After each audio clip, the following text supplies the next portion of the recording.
Hello everyone, welcome back. मैं Joginder Kumar. In this video, we are talking about the enzyme inhibition. This is the important for your NEET exam because many times so many questions asked from this topic. So first of all, we detail here that the enzyme inhibition are basically two types. There is a competitive inhibition and second is a non-competitive inhibition. Let's go. First of all, we detail here about the competitive inhibition. What is the competitive inhibition? Competitive inhibition is here. समझते हैं इसके बारे में कि क्या होता है. In competitive inhibition, suppose this is your enzyme. ये आपके पास क्या है? एंजाइम है. इस एंजाइम के पास ये तो आपको पता है कि ये क्या है? एक्टिव साइट है. ये एक्टिव साइट है. अगर इस एक्टिव साइट के यहां पर हमने बोला कि इसमें बोला कॉम्पिटिटिव इनहिबिशन में क्या होता है कि कॉम्पिटिशन होता है in between the inhibitor and substrate. ये आपके पास है सबस्ट्रेट यानी आपका रिएक्टेंट. तो इन दोनों में कंपटीशन किस टाइप की है? क्योंकि इनका जो स्ट्रक्चर है वो दोनों को दोनों सिमिलर है इस एक्टिव साइट में फिट होने के लिए. तो इनमें से कौन दोनों में इसलिए बोलते हैं कि दोनों एक दूसरे के क्या होते हैं? एनालॉग होते हैं. और एनालॉग होंगे तो दोनों में क्या होगा? फिर कंपटीशन होगा. और कंपटीशन होने की वजह से जो ज्यादा स्ट्रॉन्गर होगा वो अपना असर जल्दी दिखाएगा. ठीक है. तो जरूरी नहीं है इनहिबिटर का शेप कुछ इस टाइप से हो. इनहिबिटर का शेप कुछ इस टाइप से भी हो सकता है, बट उसमें इस टाइप के शेप तो प्रेजेंट ही होगा. सपोज मैंने इस टाइप का कोई शेप बनाया तो ये भी क्या है? एक इनहिबिटर है. ये जाके यहाँ पे अटैच हो जाएगा, बाकी इसका स्ट्रक्चर चेंज कर देगा, तो वहां पे सबस्ट्रेट जाके क्या नहीं करेगा? एक्ट नहीं कर पाएगा. तो इन कॉम्पिटिटिव इनहिबिटर अगर हम बेसिकली बात करते हैं तो इन कॉम्पिटिटिव इनहिबिटर होता क्या है, तो वो देखें कि in competitive inhibitor here inhibitor is substrate analog. Substrate के सिमिलर है, उसका स्ट्रक्चर उसके जैसा ही दिखता है. सो इट कंपीट मतलब प्रतिस्पर्धा जिसको बोलते हैं. दोनों एक दूसरे में कंपटीशन होगा कि भाई मैं यहाँ पे बाइंड होऊंगा, मैं यहाँ पे बाइंड होऊंगा. तो दोनों में क्या होती है? एक टकरार चल रही होती है कि भाई मैं बाइंड करूंगा यहाँ पे क्योंकि मैं उसके जैसा हूं. तो इट कंपीट विद, जो इनहिबिटर है वो कंपीट करता है विद सबस्ट्रेट के साथ. Substrate for active site of enzyme. Enzyme की एक्टिव साइट पे कंबाइन होने के लिए इन दोनों में क्या चलते रहता है? कंपीट होता रहता है कि नहीं भाई मैं वहां पे जाके बाइंड करूंगा, नहीं मैं वहां पे जाके बाइंड करूंगा. दूसरा, ये जो है ये निट की लाइन है. निट के लिए काफी बार पहले आ चुकी है, एग्जामों में पूछी जा चुकी है वाली लाइन. तो इस चीज के बारे में आप याद रखें कि in presence of such inhibitor, ऐसे इनहिबिटरों की प्रेजेंस में क्या होगा? कौन से इनहिबिटर? कॉम्पिटिटिव इनहिबिटर अगर होंगे तो वहां पे in such inhibitor V max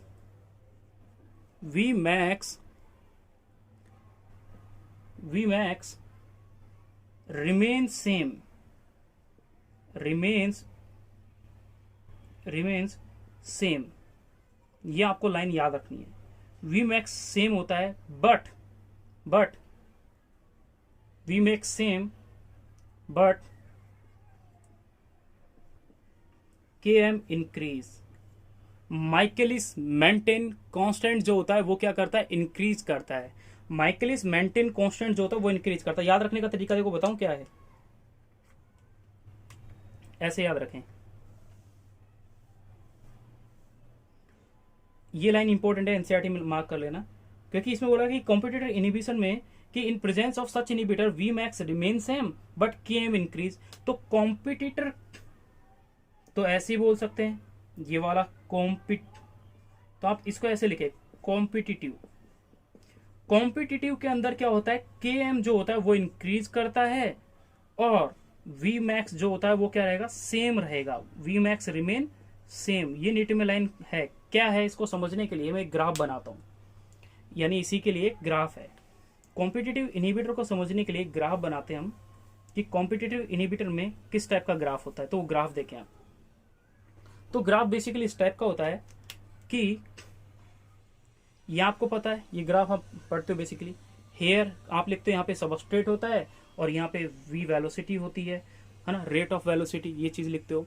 इसमें होता क्या है कि जैसे जैसे हमने क्या बोला इसमें कि वी मैक्स तो क्या रहेगा, सेम रहेगा, और के एम की वैल्यू क्या होती है, कंटिन्यूसली इंक्रीज होती है। ये निट के लिए क्वेश्चन है, ये पीएमटी का आया हुआ और बहुत इंपॉर्टेंट है। तो इसमें ग्राफ कुछ इस टाइप से बनता है। तो देखें वी मैक्स दोनों का क्या है, अप्रोक्सीमेट सेम है, बट के एम की वैल्यू देखें आप, यहां पर के एम की वैल्यू देखें कि इसके लिए जो के एम का यानी हाफ ऑफ मैक्सिमम इज जो के एम की वैल्यू होती है, तो यहां पे आ जाएगा के एम फर्स्ट, और दूसरा इसके लिए अगर यहां पे देखें यहीं पे half of maximum of this then K M two, that's the Michaelis Menten constant 1 and Michaelis Menten constant 2 की वैल्यू बढ़ रही है। इस डायरेक्शन में ही तो इसकी वैल्यू बढ़ेगी, और इस डायरेक्शन में क्या होगी, कम होगी। ओ सॉरी, इसकी वी की वैल्यू बढ़ेगी। यहां पे ये है वी मैक्स का half, because K M is that value of V max का, जहां पे हाफ होता हो तो के एम वही होता है। तो इसके लिए सबसे इंपॉर्टेंट आपको इस चीज को याद रखना है कि वी मैक्स तो यहाँ पे सेम है, इसके लिए भी यही आया और इसके लिए भी यही आया, लेकिन जो कॉम्पिटेटिव में, कॉम्पिटेटिव है ना, यही पढ़ रहे हो ना, के फॉर के एम इंक्रीज करेगा, सिर्फ यही तो पढ़ रहे हो। तो कॉम्पिटेटिव में के की वैल्यू इंक्रीज करते हैं और किसकी नहीं वो इंक्रीज होती, तो आप उस चीज को यहाँ पे ध्यान रखें। अब इस चीज को समझने के लिए हम थोड़ा ध्यान देते हैं इसके कुछ एग्जाम्पलों पे जो निट के लिए इंपॉर्टेंट है। पहला एग्जाम्पल, पहला जो बहुत इंपॉर्टेंट है, वो पहला एग्जाम्पल है क्या, उसके बारे में थोड़ा डिटेल कर लेते हैं। तो पहला एग्जाम्पल इसका है यहाँ पे, जो मेलोनेट होता है, मैं थोड़ी लिख देता हूं आपके लिए, क्योंकि आप जब लिखोगे अपनी उसमें एनसीईआरटी में या कहीं पे भी तो आपको याद रहेगा। तो malonate compete with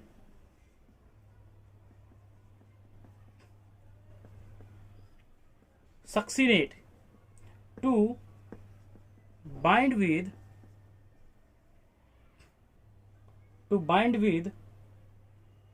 enzyme succinate dehydrogenase। क्या है ये कहानी, समझे। मैं केमिस्ट्री में ले चलूं थोड़ा आपको। आपने जब कार्बोक्सिलिक कंपाउंड पढ़ा होगा तो वहां पे पढ़ा होगा इस टाइप से, ओम्स गैप, ठीक है। तो देखो एम और आपको एस देखना है। एम ये रहा मेलोनेट, तो यहाँ पे एम क्या है, ये रहा। एस फॉर सक्सिनेट, तो ये रहा सक्सिनेट। यहाँ पे हम पढ़ते हैं कि 0 1 2 3 4 5। तो अभी तो हम इन दोनों की बात कर रहे हैं, ये बाकी आप वहां से पढ़ लेना एक बार, बट मैं इन दोनों से रिलेटेड यहाँ पे बात कर लेता हूं। तो this is your oxalic acid, this is your oxalic acid. Oxalic acid में होता क्या है, इस चीज को समझते हैं कि फर्स्ट जो है आपका ये ऑक्सैलिक एसिड है, 0 मतलब क्या, मैंने बोला 2 कार्बोक्सिलिक ग्रुप बनाए, एक कार्बोक्सिलिक ग्रुप ये रहा और एक कार्बोक्सिलिक ग्रुप ये रहा। इन 2 कार्बोक्सिलिक ग्रुप के बीच में 0 CH2 ग्रुप है, तो उसको बोलते हैं ऑक्सैलिक एसिड। अगर 2 कार्बोक्सिलिक एसिड यानी एक कार्बोक्सिलिक एसिड ग्रुप ये रहा और उसके बीच में अगर एक और मैंने CH2 ग्रुप ऐड कर दिया, तो वो सेकंड नंबर पे कितना है, 1 आ रहा है, तो एक CH2 ग्रुप लगा दे तो वो क्या हो जाएगा, आपका मेलोनेट हो जाएगा। यानी 2 कार्बोक्सिलिक ग्रुप के बीच में अगर एक CH2 ग्रुप है तो वो मेलोनेट है, 0 ग्रुप प्रेजेंट है तो वो ऑक्सैलिक एसिड है, और अगर 2 CH2 ग्रुप प्रेजेंट है तो वो क्या हो जाएगा, सक्सिनेट हो जाएगा। यानी मैं अगर यहां पर CH2 को ऐड कर दूं तो ये आपके पास क्या हो जाएगा, 2 कार्बोक्सिलिक ग्रुप के बीच में क्या बन जाएगा, सक्सिनेट का फॉर्मेशन हो जाएगा। तो ये आपके पास सक्सिनेट है, ये आपके पास मेलोनेट है। तो इस स्ट्रक्चर के बेसिस पे इसकी कुछ रिएक्शन को देखते हैं। तो देखिए रिएक्शन क्या है, रिएक्शन कुछ इस टाइप से है कि ये आपके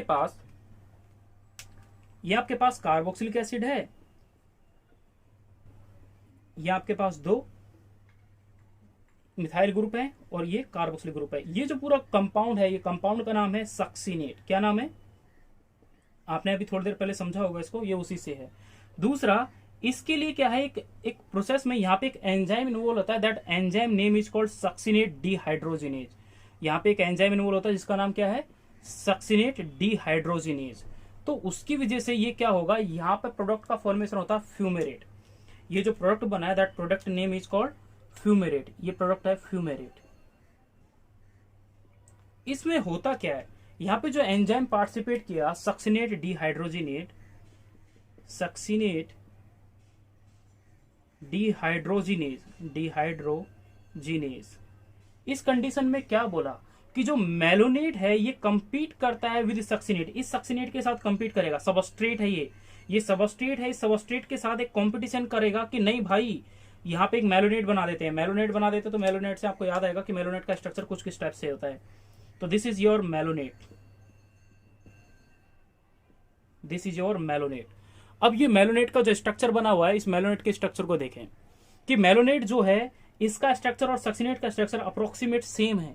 तो इन दोनों में ये मेलोनेट है, तो मेलोनेट और सक्सिनेट में दोनों में कंपटीशन होता है, नहीं भाई मैं इसके साथ कंबाइन करूंगा, ये कहता है नहीं मैं भाई इसके साथ कंबाइन करूंगा। तो इन दोनों में क्या है, कॉम्पीट होता है, यानी एक दोनों प्रतिस्पर्धा होती है। तो तब जाके एक प्रोडक्ट का फॉर्मेशन होता है। तो ये क्या है, फ्यूमेरेट के फॉर्मेशन के प्रोडक्ट को इनहिबिट करता है, जिसको बोलते हैं कॉम्पिटिटिव इनहिबिटर। इस कंडीशन में आपने पहले पढ़ा कि वी मैक्स जो होता है वो रिमेन सेम होता है, बट के की वैल्यू जो होती है वो बढ़ती रहती है। इसका ये पहला एग्जाम्पल था। सेकंड एग्जाम्पल को आप समझें।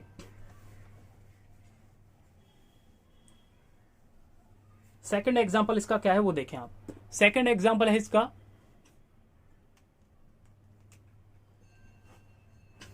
This is पाबा। एक स्ट्रक्चर बना रहा हूं,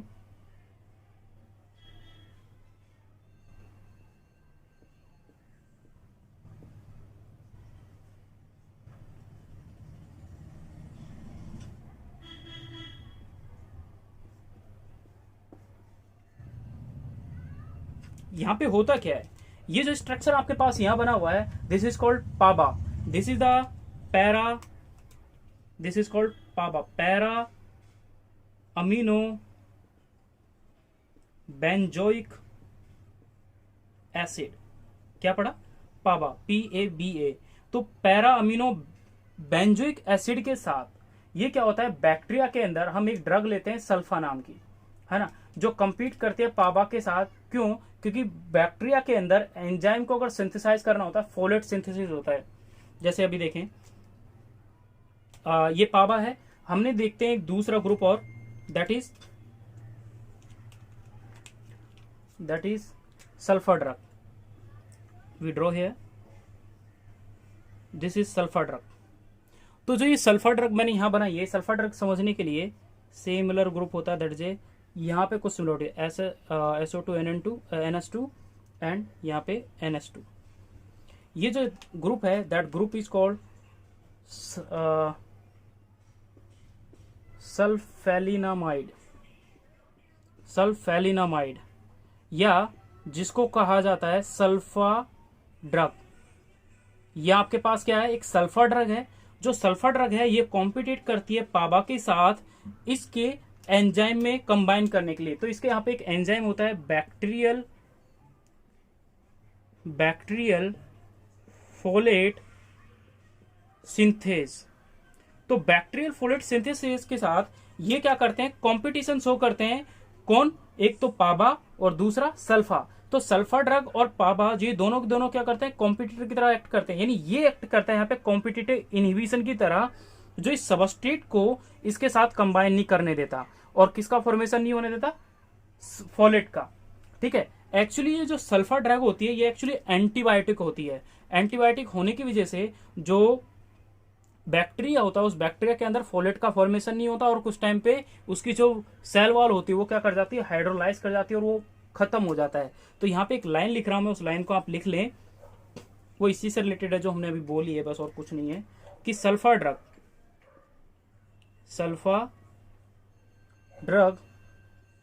compete with PABA for the enzyme bacterial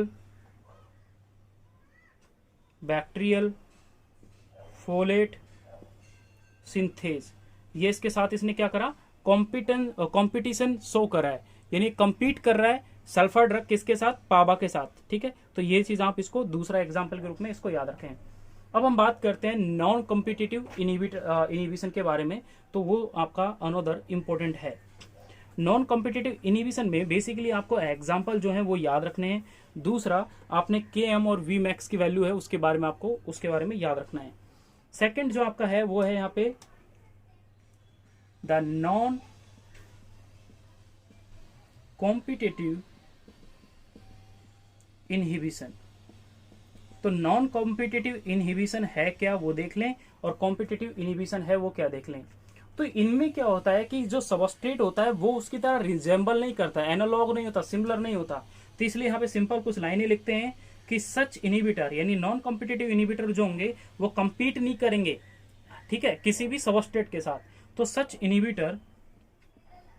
inhibitor do not resemble the substrate structure, substrate के स्ट्रक्चर के एनालॉग नहीं होते या रिजेंबल नहीं करते उसकी तरह। ये काफी बार क्या होता है, ये बाइंड भी कर सकते हैं, दे मे और may not be bind with active site. ये चीज आपने पढ़ी। लास्ट इसकी जो है ये इंपॉर्टेंट लाइन है जिसके बारे में अब हम पढ़ रहे हैं कि इसमें ये क्या बताना चाहता है और क्या कह रहा है। लास्ट में ये होता है कि इसमें नॉन कॉम्पिटिटिव में अगर गलती से कंबाइन करते हैं तो ये बोल रहा है they sometime act as poison. अगर आपसे पूछा जाए कि कौन पॉइजन की तरह एक्ट करता है तो हम बोलोगे कॉम्पिटिटिव इनिबिशन, यानी किसमें डेथ निश्चित होती है तो हम बोलोगे नॉन कॉम्पिटिटिव इनिबिशन के बारे में। ठीक है, या फिर हम ये बोलते हैं कि permanent denature the protein, sorry enzyme को ये परमानेंट क्या कर देता है, डीनेचर कर देता है, उसको ब्रेक डाउन कर देता है। तो आपको दो वर्ड याद रखने हैं कि नॉन कॉम्पिटिटिव इनिबिटर में क्या होता है कि परमानेंट डीनेचर ऑफ एंजाइम होता है पहली चीज, और दूसरा ये पॉइजन की तरह एक्ट करता है कि अगर ये प्रेजेंट हुआ एक्टिव साइट पे कंबाइन करा तो उस टाइम पे ये एक पॉइजन की तरह भी एक्ट कर सकता है और परमानेंट डीनेचर ऑफ एंजाइम की तरह भी वर्क कर सकता है। अब हम इसके कुछ एग्जाम्पल है, एक चीज और देखते हैं इस कंडीशन में क्या होता है। इस कंडीशन में एग्जाम्पल थोड़ी इसके बाद देख लेंगे, वो वी मैक्स और के एम के बारे में बात कर लेते हैं। पहला इंपॉर्टेंट है, लाइन लिख लें आप इसके बारे में कि इस कंडीशन में क्या होता है कि in the presence of such inhibitor, कौन से inhibitor, non competitive inhibitor V max decrease, V max यहां पे क्या हो रहा है, डिक्रीज हो रहा है, बट के एम क्या हो रहा है, रिमेन सेम, ये सेम रहता। तो यही तो क्वेश्चन है कि भाई वी मैक्स तो इसमें डिक्रीज हो रहा है, उसमें क्या था, रिमेन सेम था और के एम की वैल्यू बढ़ रही थी, लेकिन यहां पर ये सेम है और के एम की वैल्यू वहां पे के एम की वैल्यू क्या थी, कंटिन्यूसली बढ़ रही थी। तो इस चीज को याद रखें, यहाँ पे सेम है और वी मैक्स की वैल्यू यहाँ पे डिक्रीज कर रही है, तो इस चीज को आप याद रखें। अब इसके कुछ एग्जाम्पल है जो आपसे निट के लिए, जो इसके यही एग्जाम्पल है, आप इन्हीं को एक बार याद कर लें और ये इनसे बाहर आपसे कोई क्वेश्चन नहीं पूछा जाएगा। जो 4 एग्जाम्पल है वो 4 एग्जाम्पल मैं यहाँ पे लिख रहा हूं। पहला है यहाँ पे साइटोक्रोम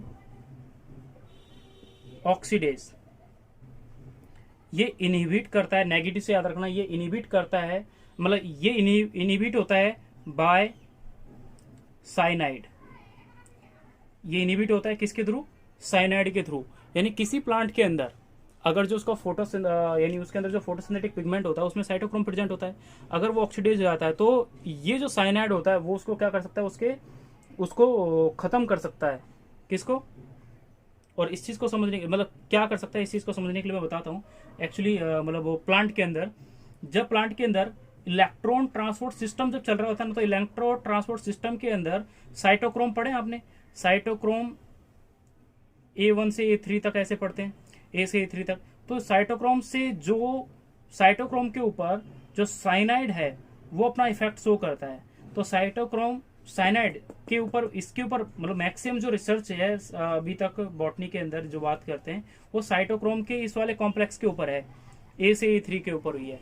तो इसमें भी बात ये पाया गया, उन्होंने देखा कि जो यहाँ पे साइटोक्रोम ऑक्सीडेज होता है इसको इनिबिट किया जाता है बाय साइनाइड। इसलिए साइनाइड का अगर थोड़ा सा भी इनिबिशन हो जाता है, ईटीएस जो है वो क्या हो जाती है, रुक जाती है, इलेक्ट्रॉन ट्रांसपोर्ट जो सिस्टम होता है वो बंद हो जाता है। तो इस चीज को आप याद रखें। ये जो मैंने लिखा है फर्स्ट एग्जांपल, तो ये फर्स्ट एग्जांपल किसके लिए पढ़ते हैं हम, ईटीएस के लिए। ईटीएस के अंदर ये एग्जांपल है पहला, और ये प्रोसेस कहाँ होती है, ईटीएस के अंदर। सेकंड एग्जांपल देखते हैं यहाँ पे कि आयोडो एसिटोनामाइड, जो आयोडो एसिटिनोमाइड ये क्या करता है, ये इनिबिट करता है। ये भी क्या करता है, इनिबिट करता है। नेगेटिव मतलब इनिबिट करता है, inhibit the enzyme that have thiol group. Thiol group मतलब क्या, जिसमें सल्फर वाला होता है ना, ये वाला कंपाउंड एसएच वाला जिसको बोलते हैं, वो थायोल ग्रुप अगर जिसके अंदर प्रेजेंट होता है तो ये उनको इनिबिट करता है एट देयर एक्टिव साइट, उसकी एक्टिव साइट के लिए। इसका थर्ड एग्जांपल के लिए बारे में बात करते हैं, जो है ये इंपॉर्टेंट है, diisopropyl fluorophosphate, जिसको बोला जाता है सिंपल में DFP। इसमें क्या होता है कि ये हमारा वंस यूज्ड एज ए, इसको यूज किया था, used as a nerve gas, इसको यूज किया था एज ए नर्व गैस। ये बाइंड करती है एक एंजाइम जिसको बोलते हैं एसिटाइल, ये बाइंड करता है, bind with bind with enzyme, एक एंजाइम है, उस एंजाइम का नाम है acetylcholinesterase to inhibit it.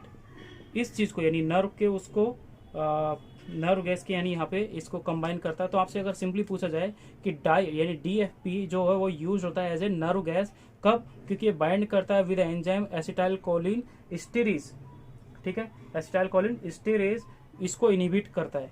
Okay, तो इस चीज के बारे में यानी इस एंजाइम को इनिबिट करता है ये वाला, तो नर्व गैस के रूप में इसको बोला गया है। तो आप इस चीज के बारे में याद रखें।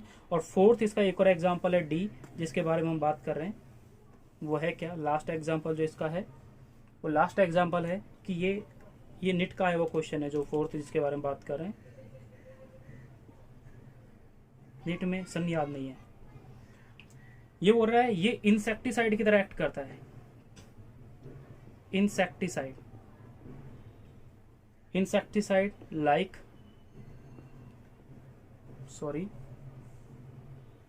मालाथियोन and parathion are also based on same principle. यानी अगर आपसे इंसेक्टिसाइड लाइक इनके बारे में अगर आपसे पूछा जाए तो आप इस चीज के बारे में याद रखें कि ये किस प्रिंसिपल के बेस पे वर्क करते हैं। तो हम बोलते हैं नॉन कॉम्पिटिटिव इनिबिटर के बेस पे ये वर्क करते हैं, तो जिससे ये क्या बोलते हैं, किसी भी प्रोसेस को इनिबिट करते हैं। ओके, तो दोस्तों ये आपका कॉम्पिटिटिव और नॉन कॉम्पिटिटिव खत्म हुआ, जिसमें आपके एग्जाम्पल जो इंपॉर्टेंट है, non competitive basically example important है। दूसरा Vmax और Vmaxim, और इसके बारे में क्वेश्चन पूछा था कि Km की वैल्यू का क्या फर्क हो रहा है दोनों में। तो नीट के लिए दोनों में बेसिकली एक तो इंपॉर्टेंट चीज ये आती है, दूसरा सबसे इंपॉर्टेंट क्या है कि इनके कुछ एग्जाम्पल जो आपने अभी तक पढ़े हैं और डेफिनेशन, मतलब इंपॉर्टेंट एग्जाम्पल है, बट Vmax और Km और भी ज्यादा इंपॉर्टेंट है इसमें। तो thank you for watching video. If you like my video then please like, share and comment and subscribe